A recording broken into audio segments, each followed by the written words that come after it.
আরবি শেখার এই যাত্রায় আজকে আমরা শিখব আরবি সংখ্যা গণনা 20 থেকে 1000 পর্যন্ত।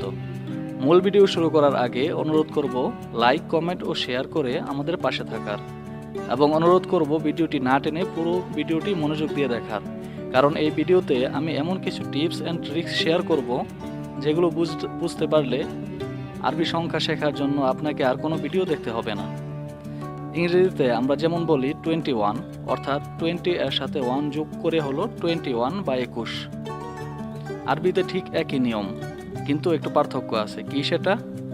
ইংরেজিতে যেমন দশকের সংখ্যা 20 আগে এবং পরে এসেছে 1, কিন্তু আরবিতে এর বিপরীত, অর্থাৎ আরবিতে এককের সংখ্যা আগে এবং পরে আসবে দশকের সংখ্যা।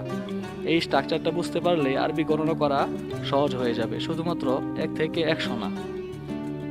হাজার, লক্ষ, কোটি বা আরও বেশি হোক না কেন আপনি বুঝতে পারবেন, বলতে পারবেন, এবং প্রবাসে আরবি না জানার কারণে আপনি আর পিছিয়ে থাকবেন না। এই স্ট্রাকচার বা গঠনটা ফলো করুন। ইংরেজি 21, 22, 23, আরবি 21, 22, 23। এখানে 20 এবং 20 দশকের সংখ্যা, ওয়াহেদ এবং 1 এককের সংখ্যা। ইংরেজিতে দশকের সংখ্যা আগে এসেছে, আরবিতে পরে এসেছে, এভাবে 29 পর্যন্ত চলবে।